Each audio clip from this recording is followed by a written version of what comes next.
Assalamualaikum warahmatullahi wabarakatuh. Puji syukur kehadirat Allah Subhanahu wa taala yang telah memberi saya kesempatan di sini untuk sedikit menjelaskan tentang ibadah dalam perspektif Al-Qur'an ya. Sebelum ke materi, saya izin memperkenalkan diri. Nama saya Gilang Pranda Gusti. Nomor induk mahasiswa saya 1872170004. Saya mahasiswa semester 1 di Prodi Pendidikan Ekonomi di Universitas Pancasakti. Mata kuliahnya yaitu Pendidikan Agama Islam. Dosen pengampunya adalah Bapak Aden Sudarman MPD. Ya, ini penjelasan tentang ibadah dalam perspektif Al-Qur'an, yang mana Al-Qur'an merupakan wahyu Allah Subhanahu wa taala yang diturunkan kepada Nabi Muhammad sallallahu alaihi wasallam sebagai petunjuk bagi seluruh kehidupan umat manusia ya. Tidak hanya umat Islam khususnya. Nah, untuk itu Al-Qur'an menjadi oase dalam kehidupan manusia yang harus dijadikan pedoman dalam kehidupan ya. Nah, Al-Qur'an ini mempunyai kelebihan dibanding kitab-kitab yang diturunkan oleh Allah Subhanahu wa taala, yaitu kepada nabi yang terdahulu ya, sebelum Nabi Muhammad sallallahu alaihi wasallam, yaitu terkait dengan originalitas atau keasliannya ya. Nah, keaslian Al-Qur'an ini sebagai kitab suci sangat terjamin. Tidak seperti kitab-kitab lain yang sampai sekarang sudah tidak ada yang otentik atau orisinil. Akibat dari perilaku manusia yang berani mengubah dan menyelewengkan serta tidak adanya jaminan kepastian dari keaslian tersebut. Nah, berbeda nih dengan Al-Qur'an yang kemurniannya memang menjadi ciri khasnya bahwa ia benar-benar mukjizat dari Allah Subhanahu wa taala kepada Nabi Muhammad sallallahu alaihi wasallam, yaitu penutup para nabi dan rasul yang dijamin keautentikannya oleh Allah sendiri sebagai kitab yang memuat firman-Nya untuk seluruh manusia ya, yaitu pasca Nabi Muhammad sallallahu alaihi wasallam. Nah, selanjutnya yaitu ibadah. Apa itu ibadah? Nah, ibadah merupakan salah satu tujuan penciptaan manusia. Nah, untuk apa? Yaitu untuk merealisasikan tujuan tersebut. Sehingga diutuslah para rasul-rasul dan kitab yang diturunkan. Orang yang betul-betul beriman kepada Allah tentu akan berlomba-lomba dalam hal beribadah ya. Ini dalam buku Silsilah Tafsir Ayat Ahkam oleh Ustadz Isnan Ansori LC secara bahasa, yaitu ibadah berasal dari bahasa Arab yaitu al-ibadah. Kata tersebut merupakan pola masdar dari kata kerja yaitu abada ya'budu yang bermakna yaitu ketaatan ya. Menurut Imam Al-Baghawi mendefinisikannya sebagai ketaatan yang didasarkan yaitu kepada penghinaan diri dan ketundukan. Sedangkan secara istilah ilmu syariah, ibadah didefinisikan dengan redaksi yang beragam atau bermacam-macam ya tafsirannya. Nah, karena kurang pahamnya orang-orang dengan jenis-jenis ibadah, dan sebagian dari kita yaitu hanya fokus kepada ibadah tertentu saja, misalkan sholat, zakat, puasa. Nah, dengan dasar hal itu, makna ibadah itu sebetulnya luas ya. Maka secara definisi, jenis-jenis ibadah itu tak terhitung jumlahnya. Definisi ibadah itu yaitu keharusan atau tuntutan. Nah, ibadah yaitu merupakan terminologi dari Arab yang disebut dengan ibadah, yang berarti menyembah atau mengabdi. Nah, ini akan menjadi alasan utama manusia yaitu oleh Allah Subhanahu wa taala di muka bumi ini, yaitu sebagaimana dijelaskan di dalam firman-Nya Quran surat Az-Zariyat ya.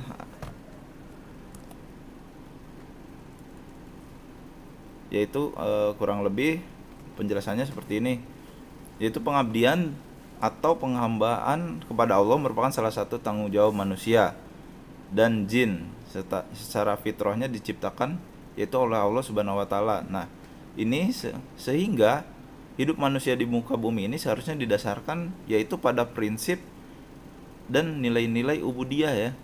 Baik aktivitas yang bersifat politik, pendidikan, ekonomi, sosial kemasyarakatan dan lain sebagainya. Nah, menurut Imam Al-Tabari di dalam tafsirnya yaitu bahwa tujuan Allah menciptakan manusia dan jin adalah untuk mengabdi kepadanya. Jika mereka berbuat baik maka akan dibalas dengan pahala. Akan tetapi jika mereka berbuat jelek maka mereka akan dibalas dengan siksa nanti di hari kiamat.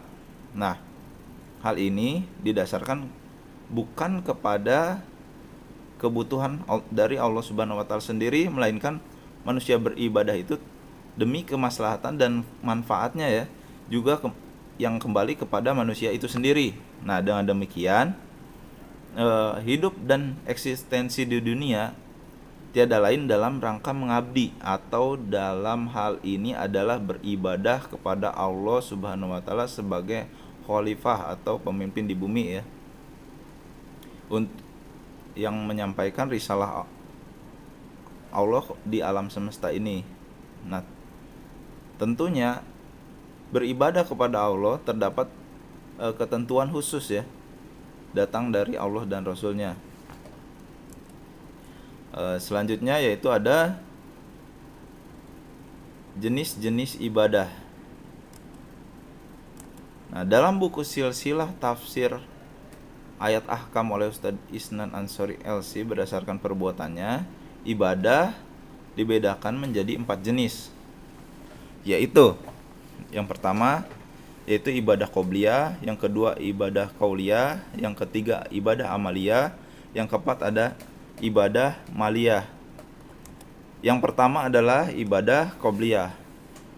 Maksudnya apa? Nah, maksudnya adalah setiap ibadah yang dilakukan oleh aktivitas hati, di mana ibadah ini meliputi aspek i'tikad atau keyakinan seperti iman kepada wujud Allah Subhanahu wa taala. Nah, selain i'tikad seperti cinta kepada Allah atau dalam bentuk tafakur seperti merenungkan penciptaan dari Allah Subhanahu wa taala.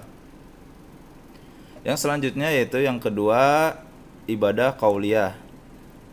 Ibadah ini dilakukan oleh aktivitas dari lisan ya. Contohnya seperti membaca Al-Qur'an, bertasbih, bertahmid, bertahlil, bertakbir, dan banyak hal lain yang bisa dilakukan ya oleh lisan. Yang ketiga yaitu ibadah amaliyah.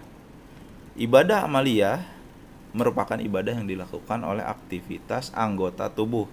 Nah, ini saya kasih contoh yaitu gerakan dalam sholat, melakukan puasa, ibadah haji ya, dan sebagainya. Selanjutnya yang keempat yaitu ibadah maliyah. Ibadah ini dilakukan oleh seorang hamba dengan mendermakan ya, menyisihkan hartanya ya, misalkan menunaikan zakat dan bersedekah. Selanjutnya ada jenis-jenis ibadah yaitu menurut ulama. Nah, dalam buku Mujizat Ibadah, di mana ibadah itu bukan hanya sekedar kewajiban ya, oleh Ibnu Abdullah, yaitu menyebutkan para ulama membagi ibadah menjadi 2 jenis, yaitu ibadah yang pertama adalah ibadah mahdoh, yang kedua adalah ibadah muamalah. Nah, yang pertama adalah ibadah muamalah. Ibadah muamalah adalah ibadah yang bersifat ta'abudi atau mempunyai hubungan langsung dengan Allah. Ibadah ini biasanya berupa tindakan penyembahan seorang kepada Allah Subhanahu wa taala ya. Nah, banyak ulama yang menyatakan bahwa yang termasuk jenis ibadah mahdoh adalah sholat, puasa, haji, zikir. Nah, ibadah ini juga disebut sebagai ibadah ritual ya. Yang kedua adalah ibadah muamalah. yaitu ibadah yang mencakup hubungan yaitu antar manusia ya, dalam rangka mengabdi kepada Allah. Nah, ibadah jenis ini biasanya berupa amal, yaitu amal kebajikan yang berkaitan dengan hubungan yaitu dengan sesama manusia. Nah, ibadah ini juga bersifat sosial ya. Nah, agar dapat memahami dua pengertian dari jenis ibadah ini, kita bisa mengambil contoh dari sholat dan menolong orang yang kesusahan. Nah, sholat ini termasuk ibadah mahdoh sebab dilakukan oleh seseorang yaitu untuk menyembah langsung kepada Allah. Sementara menolong orang adalah termasuk ibadah muamalah karena ini sifatnya yaitu sifat sosial ya, yaitu menolong orang yang kesusahan. Nah, menolong orang ini tidak termasuk jenis ibadah mahdoh karena bukan dalam bentuk menyembah Allah secara langsung, tapi berupa amal kebaikan yang ada dengan orang lain.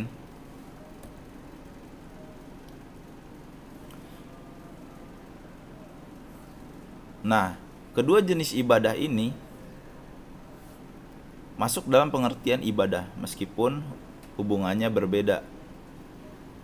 Kenapa? Karena keduanya mempunyai tujuan ya, yang sama-sama berniat mencari keridhaan yaitu dari Allah Subhanahu wa taala.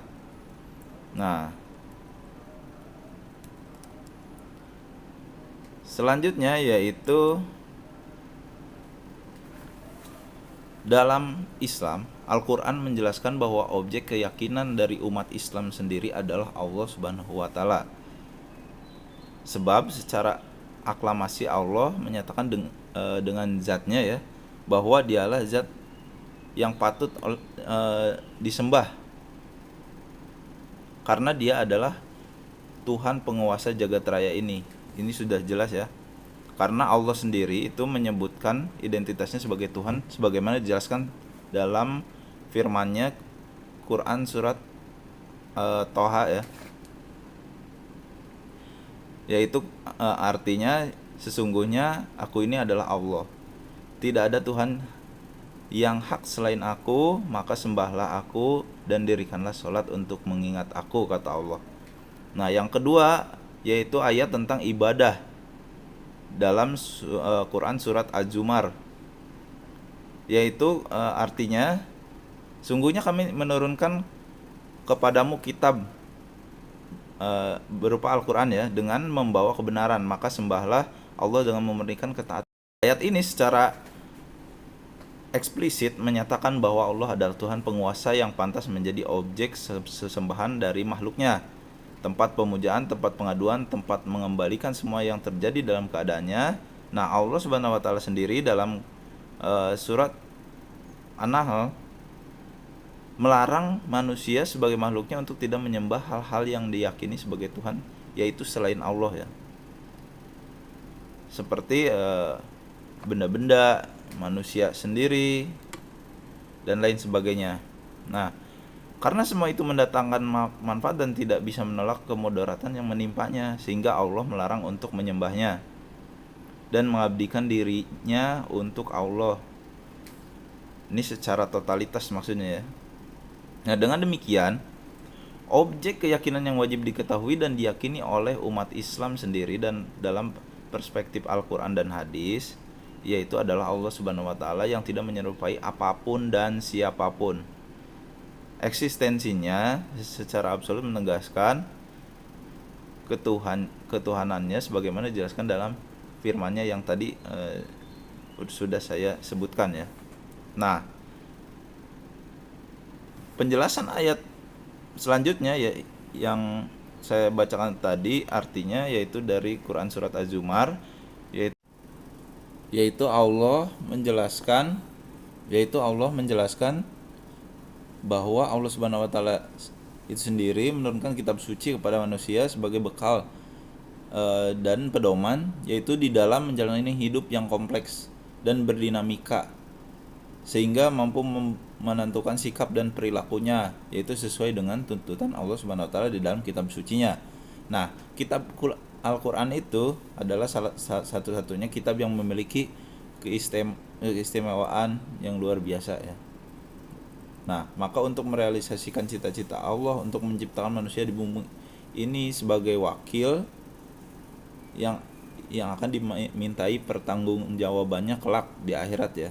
Jadi di dalam Quran surat Az-Zumar ini jelas bahwa Allah menurunkan kitab suci kepada manusia, dan itu akan harus menjadi pedoman hidup dari manusia itu sendiri maupun dari segi politik dalam sendi atau apapun di dalam pedoman atau sendi dalam kehidupannya agar menjadi khalifah atau pemimpin di muka bumi yang akan dimintai pertanggungjawabannya ya. Ya mungkin cukup sekian sedikit penjelasan dari saya mengenai ibadah dalam perspektif Al-Quran ya. Atas segala kekurangannya saya mohon maaf. Billahi taufiq wal hidayah. Wassalamualaikum warahmatullahi wabarakatuh.